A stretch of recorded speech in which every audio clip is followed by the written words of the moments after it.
This is part one of our 5-part series with Michael Rutter on board the KTM Super Duke R Evo, and from this part we're going to go from the grandstand all the way down to BALLACRAINE.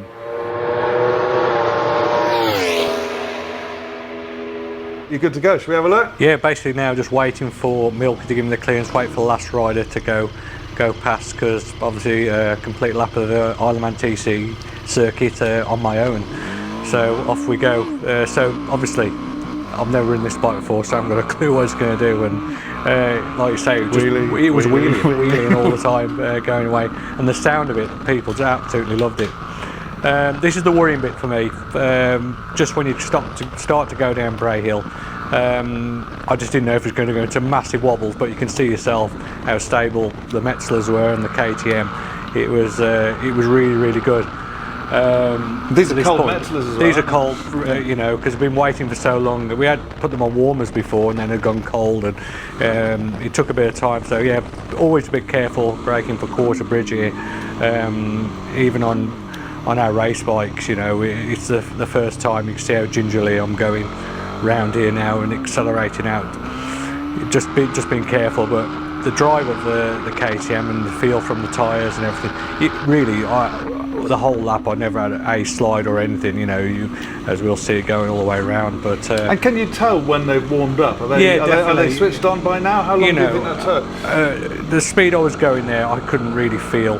You know, I've obviously been racing in the Isle of Man since '94, and you know, just to be careful through those two corners. You know, it's best to anyway, with brand new tyres on, and just get a feel to them.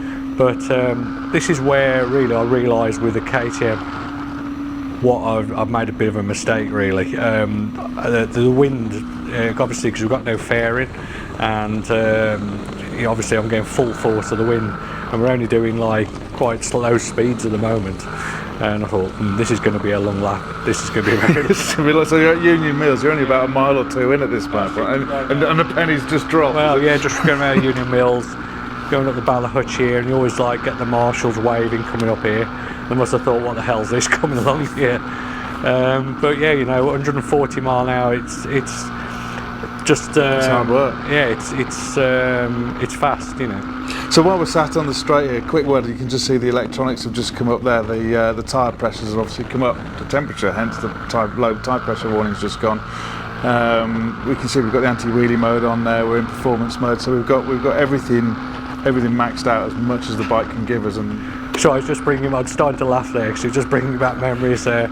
You know, I'm wearing obviously a Shoei helmet, which is you know, well, I think the best helmet in the world, and this helmet's pushed up against my face now. It's like the wind is unbelievable, like, and my arms, I'm pulling myself forward now on the bike, and I even got over Crosby Jump, yeah, and this is when it really starts to pick up speed.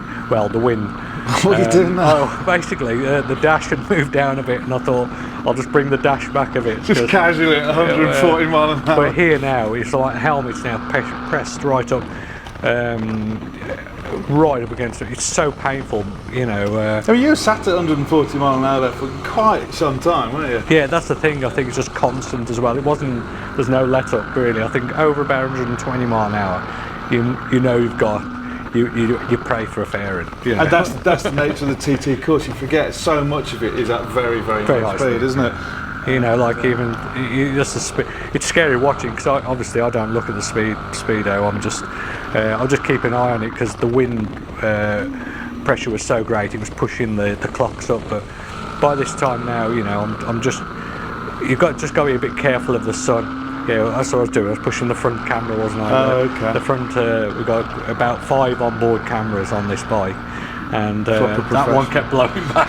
Proper professional, adjusting the camera at 140 mile an hour. So we're back up high speed again here now, aren't we? Fiddling with cameras, absolutely. Yeah. What's wrong with you? Yeah, and incoming now to BALLACRAINE now. So this is the first part of the video.